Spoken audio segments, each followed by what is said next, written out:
Fans, welcome to the live. Welcome to the Clips and Dip Game 5 post-game live. I'm Chuck Mockler. Will Updike's going to be here. Adam Osmond's going to be here. But we have a Clippers podcasting OG, Joseph Fry Award, whose name is currently Burn It All Down. Joseph, let's get your thoughts on what happened in the Clippers' 123-93 loss to the Dallas Mavericks. The floor is yours. If you came in here early, welcome. This should be a good time. We really lost this game in the margins. I feel. Yeah. We were right there. I mean, just here's all I got to say, and it's going to surprise no one, but I feel like we were sold this bill of goods that a certain addition was supposed to help with our energy intensity and mental toughness. And I feel like we haven't really had any energy intensity or mental toughness since Pat Bev left. And it really bothers me that I keep watching this team make the same mistakes over and over and over again. And I feel like at this point, there is no curse. The Clippers are just bad at this. Like, they're just flatly bad at this. And whether it's the stench of Sterling or the crippling fear of Ballmer and Frank, and I scared Will off. Will has to go get a handgun because he doesn't know what's going to happen. It's insanity. We're watching this team devolve into the same team that they were in 2019, where the coach is totally stubborn and unwilling to make hard decisions. And have you even seen the quote? Did you see the post-game quote about? I believe it was just texted to me that they need to get him in better positions to succeed offensively. I mean, it's like, dude, he was 2 for 7 at the rim tonight. Here's the deal, and I think he's now. Which isn't the reason we lost tonight's game, though. George and James Harden were absolute dog shit. Dog shit, yeah. I mean, you're not going to win when those guys are bad, but you're also not going to win when you continue to hand the keys to a guy who's one of the worst playoff performers of all time, is one of the least efficient playoff shooters of all time, and is a guy that you consistently game plan. This is still the thing. I'm not over it from the time that they signed him. We watched them that whole season and the season before in LA and the seasons before that. We watched them target Russ for his inability to make sound decisions and make baskets. We watched them target him over and over and over again in big games, crunch time games, whatever it is, to great success. And then we Tobiased this whole situation where we were like, but what if it works for us? And it's this insane cycle that the Clippers continue to put themselves in, where they trust the wrong people. They're looking at things from the wrong angle. And it's like, they very clearly are not run very well. And the decision-making of this team is clearly not championship level. And at any level is what you're saying. Exactly. At any level, we were sold this bill of goods that we were like the best run team in the league, combined with the deepest pockets in the league. There was a period where the roster looked fantastic. Yeah. Now it does not. But was it managed well? Correct. No, you're not wrong. Every time we've ever had the deepest roster in the league, we've gone 43-40. I mean, that's impossible, but we've gone 43-39. We played an extra game. I know, but when the guy taking up 33% of your payroll, it plays in what percentage of available games and misses 4 consecutive years of the playoffs? But this is you know what I mean? You can't predict that. This is what I'm talking about, and it's like, we paid him. I mean, granted, the thing doesn't work without Kawhi no matter what. I mean, that's just flatly the truth. There's nothing they're going to do without Kawhi. And we paid him after he played a month and a half healthy. And we're like, yeah, this is going to last. And then we gave him the money. And so he's the linchpin to everything, but he's so incredibly unreliable. And I love PG, but what the fuck? But this is who he is. This is who Paul George is. This is just like, this is what we get. And then where did the aggression go? What aggression? What player on this team actually brings productive aggression any day? And PG what was pissed off when aggression? he was in the middle of a shooting streak, but he gets that when he's in the middle of a shooting streak. If he's not shooting well, more often than not, you see what happened tonight. When did he make his first three tonight? In the third quarter? Uh-oh. We got Adam Oslin. This has to be brief, too, because he's in the stadium. What's up, Adam? Can't let Maxi Kleber get going like that. To Will's credit, he brought him up. Guys, that's when the game started to unravel, Joseph. Coach Lou talked about it post-game, too. Are you sure it wasn't the gambles on 6 wide straight open gambles by threes. Russell Westbrook on defense? Are you sure it wasn't that? The 2 gambles by Russell Westbrook on defense, the one by Mason Plumlee, they all led to wide open threes for Maxi Kleber, who obviously can knock them down. We know that. He just hadn't been taking that many. Sometimes he turns down shots, but you give him wide open ones like that, he gets hot, he gets confident. Obviously, the game spiraled. You can't have performances like that from Paul George and James Harden in a Game 5 like this. You have no shot. And Russell Westbrook is now 6 for his last 35 in this series. Just got to put him in the right spots, though, Adam. Just got to get him in the right spots.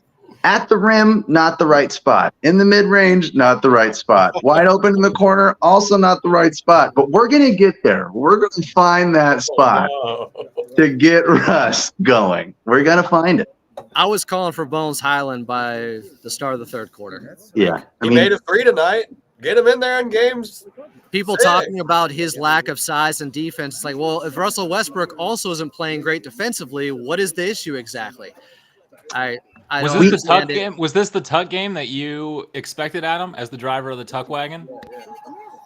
I mean, he at least got him a few extra possessions. He's got to take that layup. I didn't think he was terrible. To be honest with you, I didn't think he was terrible with how bad it wasn't the worst. No, he had a Ben Simmons-like moment. He has to take that shot when he's right underneath the basket. But I don't know. Maybe we do see some PJ Tucker and Mason Plumlee, guys, outside the fourth quarter of last game. Has been brutal this series. He had a great fourth quarter last game. Outside of that, really rough. The game really turned.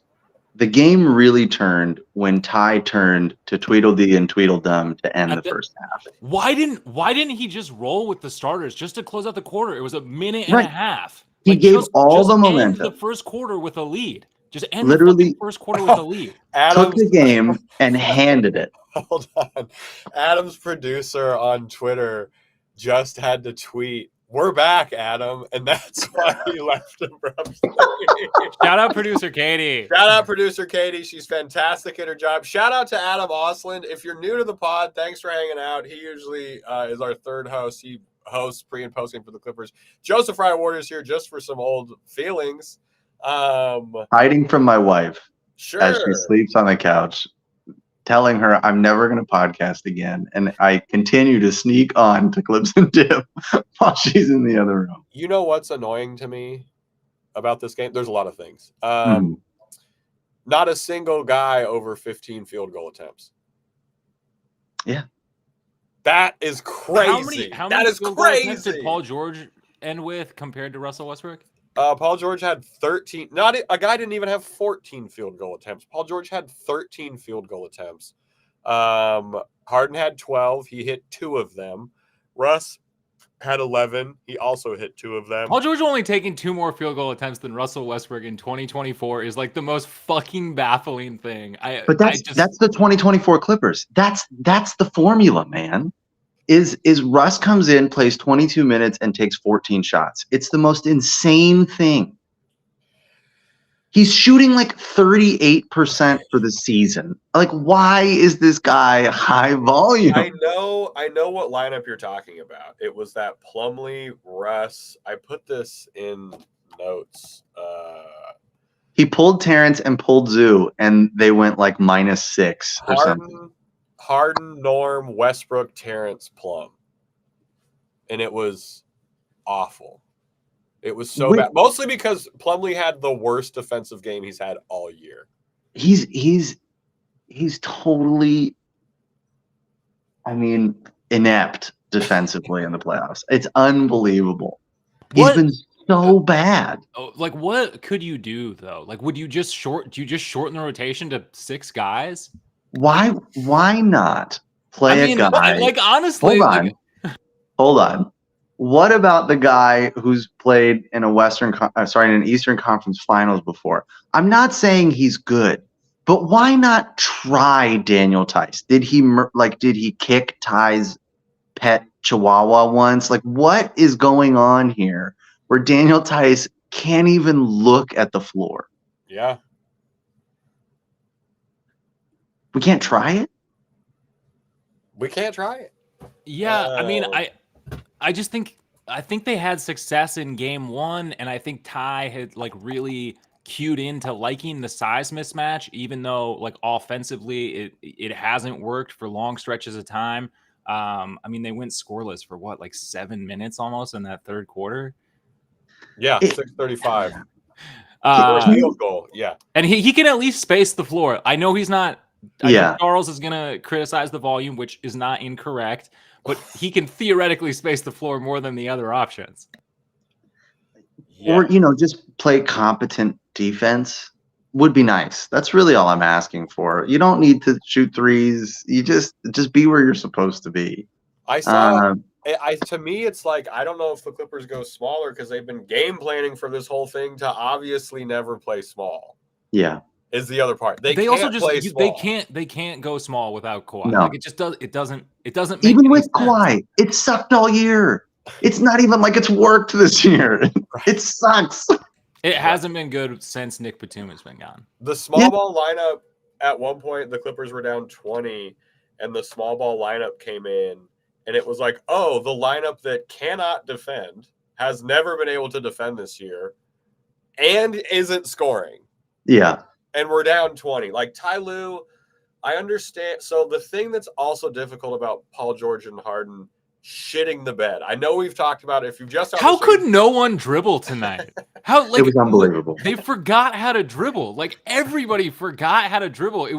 I feel like I've never seen that from multiple players in the same game. I'm taking crazy pills. The norm pill, because you were saying crazy pills. The norm no reason charge in the third where he like lost the ball and then like waltzed into a dude and just forearmed him, and that was it. What happened tonight? I don't know. Back to the thing for the people watching.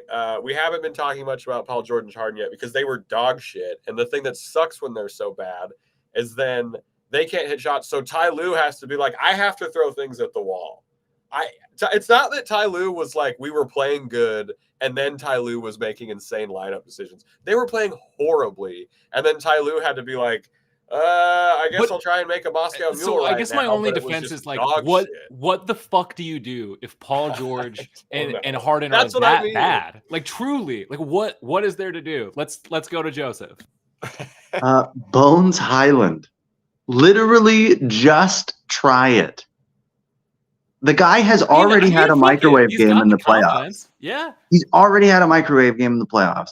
The dude spaces the floor, has speed, like can do the things that you theoretically want from your backup point guard. And Ty just doesn't like him. It's like very blatantly obvious that what is happening right now isn't working. The Clippers only won 2 games where the Mavs had maybe the worst shooting halves in playoff history in 2 games. And the Clippers had 2 outlier 3-point make. They made 18 threes on over 50% shooting. Game 1, the Mavs maybe shot 17% all night. Game 4, the Mavs shoot 13% in the first half. They only shot 35% from 3 as a team tonight. That's the other thing. This could have been so much worse. Right. The Mavs have been the better team. To say. This could have been worse. It could have been worse. The Mavs have flatly been the better team in this series. They've been better coached. They've been better prepared. They've had better performances from their role players. Go ahead. Joseph was saying the Mavs have. I just wanted to listen, yo. I think Joseph was spitting there. I don't want to cut him off. Joseph was saying that the Mavericks have roundly been the better team throughout this series. So flatly. I got to be honest. I don't even think they were very good tonight. I don't even think the Dallas Mavericks were That's very what good I was team. saying. That's how bad this performance was from the Clippers. Dallas Yes, in the first half was 5 of 21 from He's 3. got the paper. papers. Adam's got paper. Yes, historical evidence. I'm digging deep in the file. That's so funny. You thought Dallas was good tonight? No, I'm saying they've been better. This whole series, leading the they've been the series. better team. Well, they're up 3-2, so I guess they are. They've been better coached. They've had better performances from their role players. They've gotten better consistent performances from their stars. They've been the better team. Adam, what do we do They're up about the 3-2. Paul George Harden issue? What can be done? Do we just have to hope they make shots on Friday? I don't even care. Take shots. You have to take shots Let's first. go. You actually have to put them up. Guys, can I say one last thing? Ivica Zubac is 4 of 4 in the first quarter with 8 points. He takes 4 shots the final 3 quarters total. That's just I thought that they were going to get back to it. Like, it was clicking so well. I just don't understand. They forget about Zu. It's the story of the 2-on-3 era in some ways to me. Ooh, Love you guys. Love you. Bye, buddy. Man, I don't care. Take shots. Bar. Beautiful. Yeah. The man is a wordsmith. My wife is awake and is going to murder me, so I have to leave the pod. Bye, buddy. Thank you guys. Thanks. It's good Thank to talk to you. Well, that was fun. A little pop in from Joseph Y. Ward. Yes. Will, you came in the middle of a hurricane. You and I were just in a lift together. We weren't really speaking because it was a difficult game. Anything else? Like what? How are you feeling? How are we looking? How are we trying to frame going into Friday? I mean, I just feel like we've been saying the whole thing, the same thing all series. Like, you need to get easier baskets. You need to get Ivica Zubac involved early and often. And this was one where, like I said, sometimes shots don't go down. Like, I don't know what you do with that with Harden and George. I will say, though, that the field goal attempts were both too low. It's like too evenly spread. I think that like both of those guys just needed to get into a rhythm. When Paul George finally started putting up some 3-pointers, some shots went down, and we started getting a little bit of momentum. I don't know what to tell him to do. Like he's got to kind of shoot through it. And this was a game where early we were getting some really great performances out of Ivica Zubac and Terance Mann. And Terance Mann has been great defensively in this series. He's been so good that when the Mavs were on offense, they were putting 2 guys on Terance damn near at half court, like to screen him off of Luka, like right. 2 fucking guys, like so much so that they ran into him in that moving screen that it wasn't intentionally dirty, but it was shitty. It was not ideal. Yeah, it was shitty. That's fair. Yeah, man, they were carrying the Clippers for a while. Fans were getting real existential. They carried the Clippers in the first half, and the Clippers were down in the first half, right? That's what I mean by this game could have been so much worse. Yeah. And it's also so funny that like the cliche is role players shoot better at home, and it's just not really the case for the Clippers. Yeah. Yeah. The thing happened that we discussed on the pregame pod a little bit, which was Amir Coffey got a lot more looks in this game. Yep. Because again, Amir Coffey has yet to, including tonight, make more than 2 field goal attempts in a game this series. He made 1 tonight. He has not made more than 2 yet, which is tough. It makes sense to funnel the ball to Amir. He's a prove-it guy. He's a guy that he's like they don't know. They're like, hey, have your 30-point game, Amir, but you're gonna make us. Of course, I mean it's the same thing with Maxi Kleber, right? I mean, like there are shots on the floor that you sometimes concede, and I think that was the shot on the floor that they at times had to be comfortable with. It's not ideal. I don't know what to say. He did have a lot higher volume though in this game than I think any other game in the series. So yeah, that's something. God, no one made more than 2 threes, dude.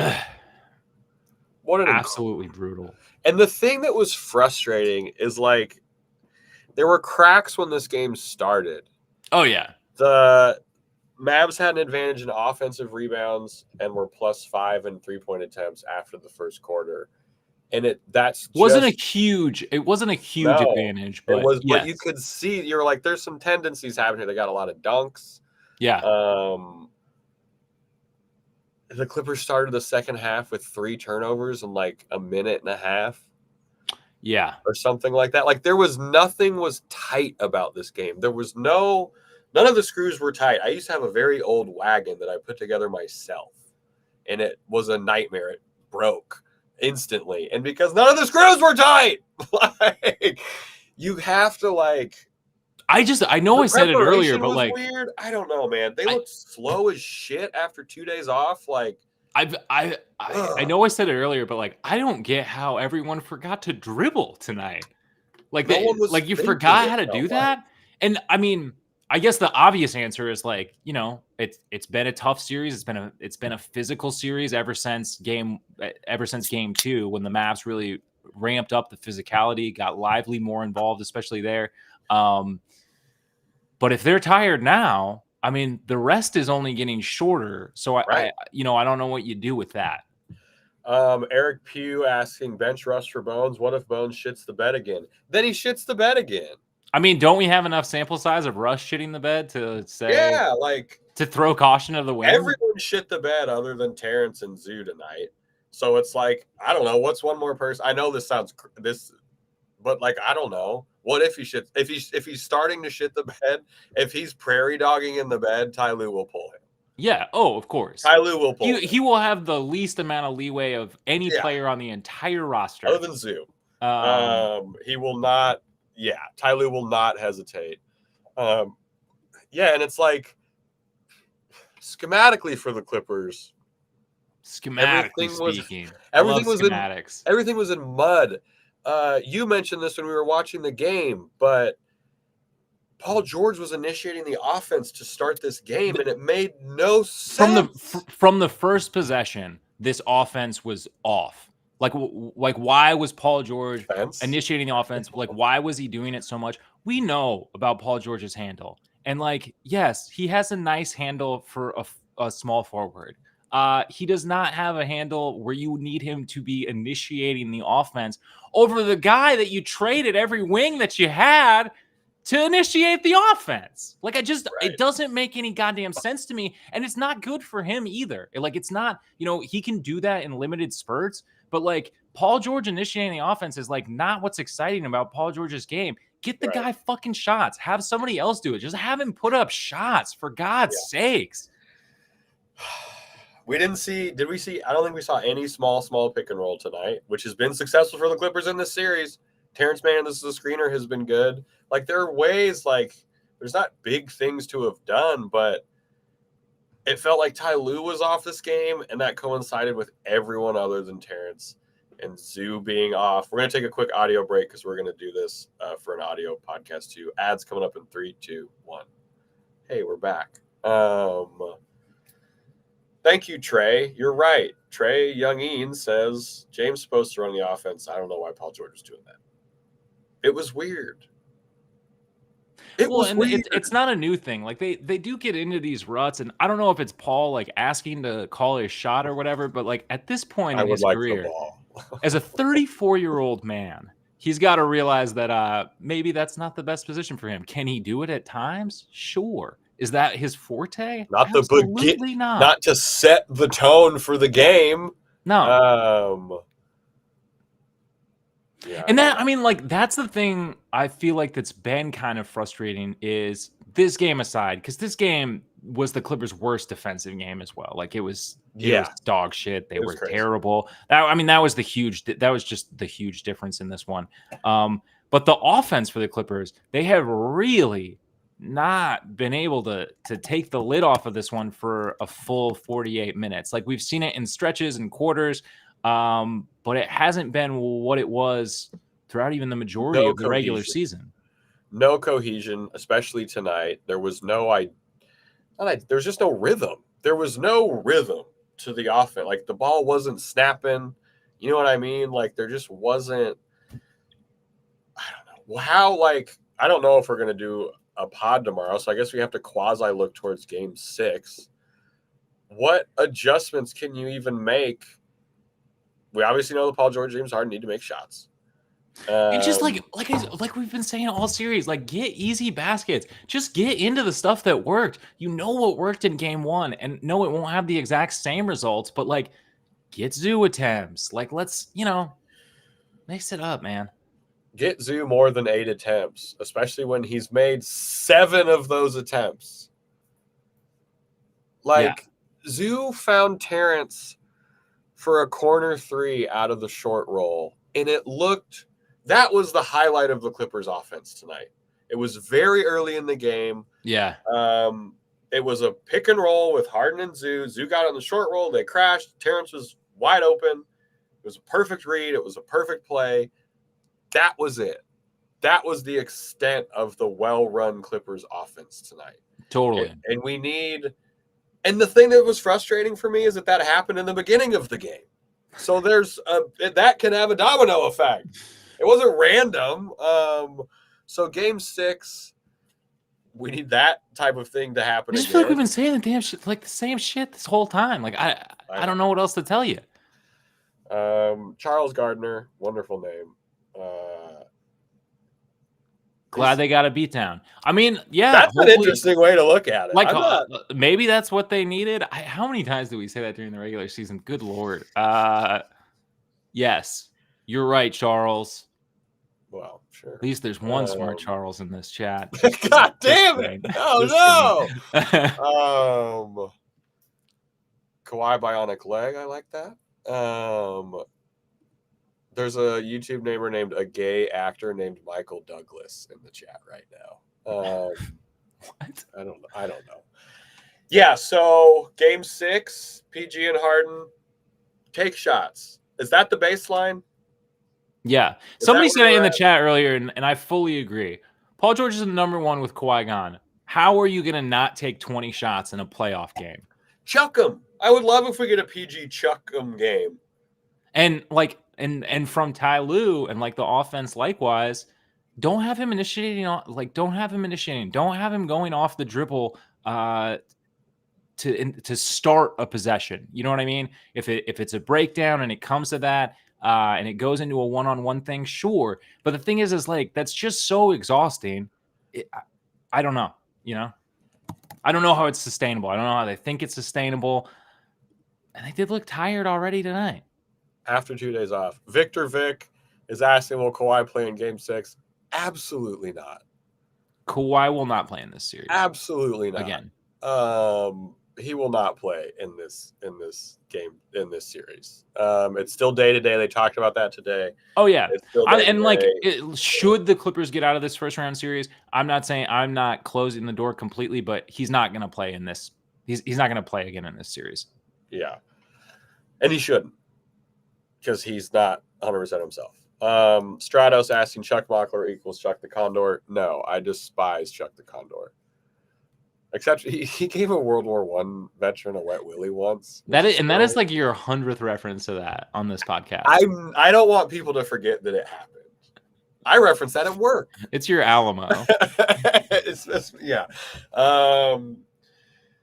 We gotta hope Amir's better in Game 6. Oh, I like this Trey point. Really, James Harden has been the number 1 option this series. If you look at it, PG really the second, and we won 2 games with it like that. And I agree. And I think that Paul George is better off the ball. And he has been this series. And James Harden, except for tonight, has been the most consistent player for the Clippers throughout this series. Before tonight, he was the best player in this series. Yes. There's a link in the chat for anyone who wants to see Chuck the Condor giving a 104-year-old World War II victim a wet willy. Why aren't you just going to share a screen? I want people to discover it for themselves. I don't want to force it on anybody. We have the capabilities. Yeah, do you think Plumlee's done? Do you think he gets a shot to see how he looks on Friday? Quick turnaround. Again, it's a very quick turnaround. He's going to get a shot. I mean, like I just, like I said, like we're in a bit of a rock And a hard place is as far as the rotation goes. It's already 8 guys. Do I think there are other guys that at this point in the series I guess we went deeper tonight, but it's average to be 8 guys.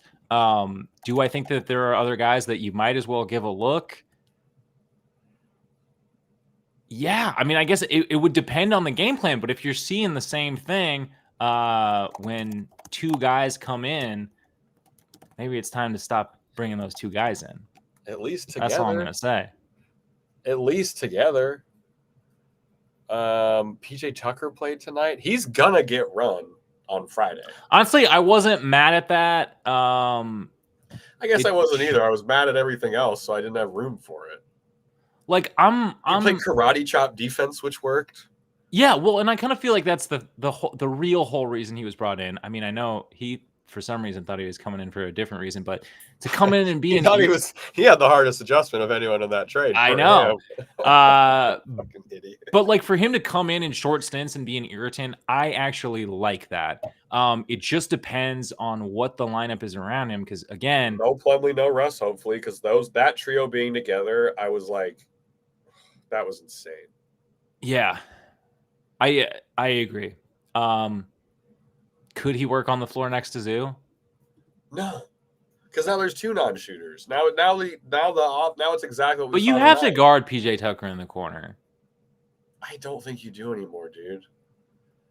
And is he gonna get enough run to like punish you for that? He's gonna make him making 2 threes is his maximum value offensively, right? 2 made threes is PJ Tucker's. That's fine though. That's all you need. But that's all you need. If he hits 2 threes in 12 minutes, I think that you're winning those minutes. I'm sick to my stomach thinking about that. This is a great point. Yeah, no matter who was on the court, Jeremy Mormon, there were 5 non-shooters. That's a very good point. That got me. Thank you, Jeremy. You got us, Jeremy. Yeah, Russ. Oh boy, Russ has to be better. He's gonna be evidently given more chances. Terance needs to get more minutes, and Zu needs to get more minutes. I don't know what to say when Zu plays 25 minutes and Terance plays 31. Play these guys 40 minutes. I think you have to. I mean, they're the youngest guys on the team. Yeah. That get regular rotation minutes. I mean, the fatigue was definitely a factor. And I think that maybe it changes a little bit. Like, dude, Terance got rocked. Like I said, by that ankle thing. By that double screen. Like that was. Is that when he had the ankle? Because he came up limping at one point. Yeah, they were getting really physical with Terance to keep him off of Luka. Ticky-tacky calls a little bit in this game. I don't even care about the whistle. Like that was like, I mean, it has been shitty, but it's like that's not the reason we lost tonight. I'm actually blaming the refs for this one. This is all the refs. They rigged this thing to get Luka in longer. We need Mace to not go 1 for 6. Let's hope we see some small pick and roll. Let's hope we see some of that. Let's hope we see more of just Harden and Zu pick and roll. I like this almost famous plan because I think that's the thing with Russ is like movie stuff in the chat tonight. He can't play without the ball, but I think the thing that also kind of sucks is he can barely play with the ball. Yeah. Oh shit, Adam's still here. Oh no. Are you letting him in or am I? I got it. He's back. Done with Clippers talk. What's going on, bud? Are they going to kick you out? Are you the last person other than the red shirts in the stadium? Brother Jake Warner. Hey, what up, Jake? Hey, Jake. Yo. Yeah, hoping this is not the last time we're here. So how you feeling about, we were just doing a quick, how are we feeling about Friday? What do you think needs to happen other than Paul George and James Harden making shots and maybe some more small pick and roll? I think leashes have to be shortened. Rotations have to be shortened. If Russell Westbrook comes out and misses his first 3 shots and looks erratic out there, you got to pull him. And if you have to play PJ Tucker or some, you may have to throw stuff at the wall and see what sticks. That's what Ty Lue was doing tonight. He had to because the shooting was so bad. Like it was. Yeah, I don't know. But it Can this starts. starting lineup just play 40 minutes? 5 or 10 more minutes. I don't understand how Ivica Zubac can't play 40 minutes in a playoff Or game. 30. He played 25 tonight. I know, and some of that was because they pulled everybody with like 7 minutes left in the fourth That's a quarter. good point. But he wasn't going to get past, I think, 33 minutes, even if he played the entire fourth quarter. I don't think he's played more than 33 minutes in a game in this playoff series. And the guy who is backing him up in Mason Plumlee has been good for about 5 minutes of this series, the start of the fourth quarter in game 4. Yeah. And you can't play Ivica Zubac more. I don't understand it for the life of me. It's so frustrating. He's 27. Like, he's not in foul trouble. Well, what is? Does he look that gassed out there? Is 70% of Ivica Zubac still better than Mason Plumlee at 100%? I think so. That's, I mean, honestly, yes. fair point. Like, yeah. I Why can they not just? I don't know. It's do or die. So like, lay it all on the line. I mean, have Zoo play 40 minutes. Have we Terance may play find 40 out a minutes. lot about who Coach Lue truly trusts in Game 6 and who he's going to ride or die with. Do you think How many? What's your over under on Russ minutes? Not asking you to bet, but just just speculate. I think, I don't know, 14. He played 15 tonight. He's been, and Coach Lue was asked about him post game, and he said he's got to put him in better positions. They're not getting stops, so Russ isn't getting out in transition enough. But he went 2 for 7 at the rim tonight?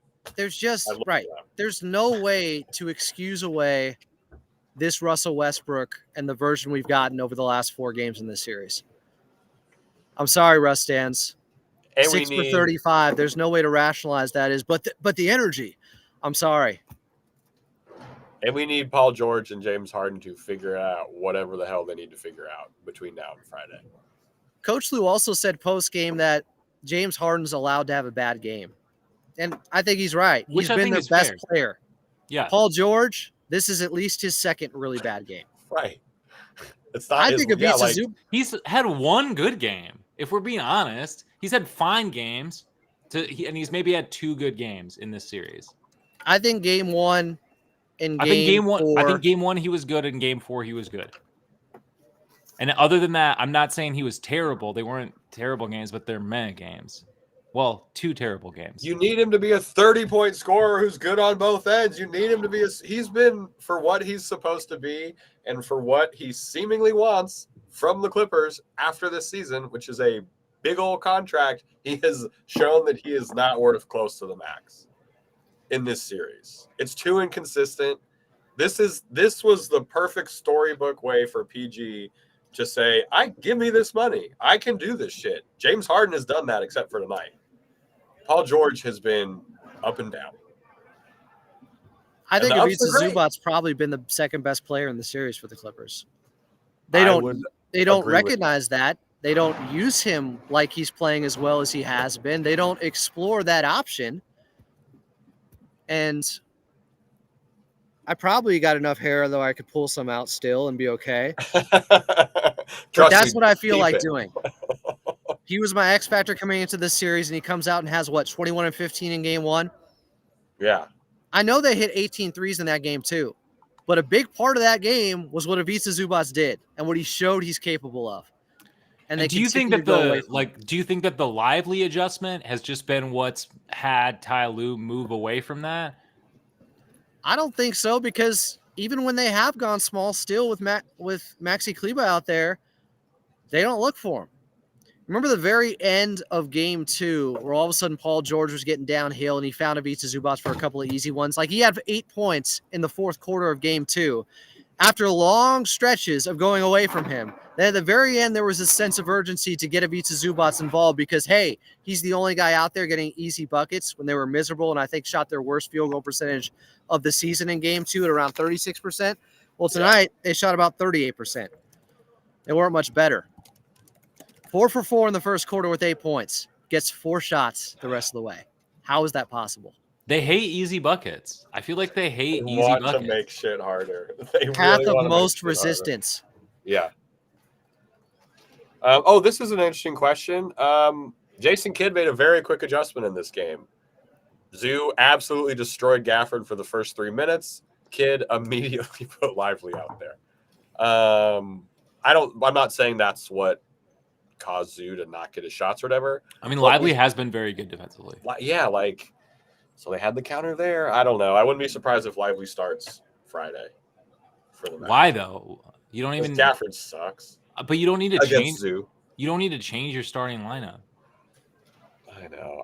You have the advantage. You have the advantage. You have the advantage. It's 3-2. You're at home. You don't have to change shit. We're the team that has to change something. I don't like this. This sucks. I agree. Dallas is in the driver's seat. Hey. Why should Dallas have to adjust? It's the Clippers that are looking for answers. Yeah. All right. Let's pick. I know we usually pick players of the game. What's our adjustment? Which hey, we all got it wrong, I think, last time. What is our adjustment of the game for Game 6? It's the same thing we've been saying all series. One adjustment. Get the ball to Ivica Zubac early and often. Okay. Also, pull players who don't have it that night. You have to have a sense of urgency. My friend Kevin Kennedy, former MLB manager with the Rangers, with the Red Sox, I'd watch Dodger games with him. And back when it was Donnie Baseball, who I thought was a terrible manager, he would critique him during ball games and explain some stuff to me. And he'd always talk about having a sense of urgency, not just inning to inning, not just out to out, but pitch to pitch. When your margin for error is so slim, that's how focused you have to be. And that's what it's going to take for them to win Game 6. Every possession has to be valued. Every one. None of this gambling on Maxi Kleber and thinking that you can create some highlight play that can rally the team when they're down by 2 when Maxi started to get it going, when the gambling started. Coach Lou brought that up specifically post-game. He knows that's when the game turned. They go from down 2 to down 8 in 2 minutes, just giving up wide open shots. This game did not get away from them in the first quarter. It didn't get away from them in the first 3 minutes of the second quarter. It was as soon as Maxi Kleber got in and they gave up open shots. And it's just an undisciplined defensive team that I saw tonight. Yeah. Turnovers to open the second half too. It was absolutely insane. They went 6.5 minutes without a made field goal in the second half. They had, guys, listen to this. This is crazy.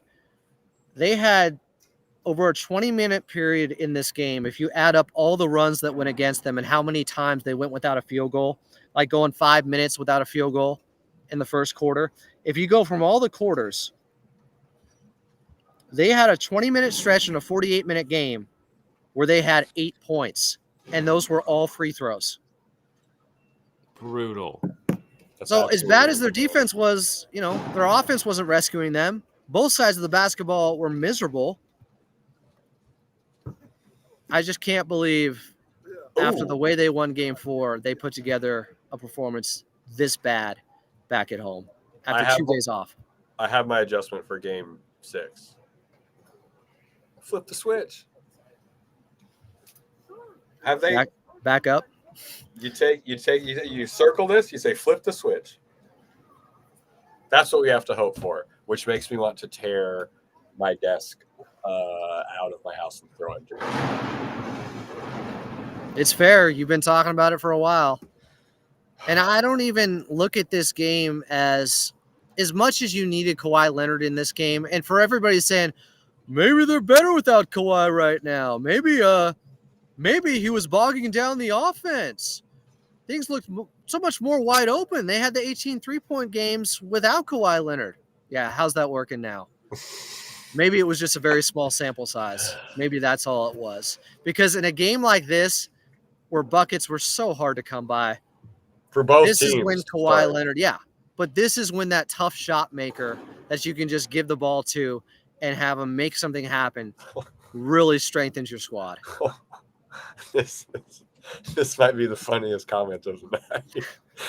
Stratos, USOB. That makes my night a little bit better, if I'm being honest. Stratos, thank you for that. Well, I think we can probably get out of here, right? Adam, are you spending the night in crypto? I don't know, man. I'm just gonna stare at the court for a while. Do you know that part in Royal Tannenbaums where he starts to shave his beard? Absolutely do. Yeah. Needle in the Hay by Elliott Smith's playing. Oh man, let's not invoke too much Elliott Smith tonight. Look, I think Game 6 is going one of two ways. I want to know if you guys agree with this. Aren't there only two ways that it can go? I mean, in context of the type of wins or losses it could Got be. it. Gotcha. Got it. They're either going to win a gritty ball game and bring it back here for Game 7, a tough fought ball game where it's close, or they're going to get run off the floor. I only see it going one of those two ways. Yeah. I see them winning a gritty. You don't think they go up by 31 again? How do you go up by 31 on their home court? They only would have had to have taken 220 shots to go up by 31 tonight. That's not crazy to think that could happen on Friday. But how do you do that in Game 4 and then come back and lose by 30 at home? Two different teams. We've seen it all season. They do not care for the fan base, or they do not care for crypto. Crypto Camarena. I've been trying to get Crypto Camarena started, like that line in Macarena. Still hasn't caught on yet. Are we? I don't know. Are we doing a double dip tomorrow? Wait, there's no game. Oh, are we doing a double dip Friday? Regardless. Regardless. We have a little thing. Adam, Will, and I are going to be at the 35er in Pasadena on Friday for the game. Oh, for real? Yeah. Well, if we're going down, let's be together. Let's be in community. Let's all be in community, baby. All right, that about wraps up the live. Thanks for everyone hanging. Adam, I know it's hard. Wait, Will, where can people find this podcast? Oh, I mean, you're already watching the best praise. Check this podcast out over at youtube.com/@ClippersPodcast. You can also listen to us wherever you get your podcasts. If you listen on Spotify or Apple Podcasts, go ahead and leave a review. Leave a review. Adam, one positive thing before we jump into the road. There hasn't been carryover from one game to another in this series. So what happened tonight doesn't necessarily mean it's going to translate to Game 6. It could be a completely different Clippers team that shows up for this game, a completely different Dallas Mavericks team. There we go. That's all we needed. Here's to a better game on Friday. Everyone get some rest. Let's have a not stressful Thursday. And as always. Oh, also just one other thing. Greggy's from Pasadena. He's swinging by the 35er. If you're in the neighborhood or just feel like it, roll through.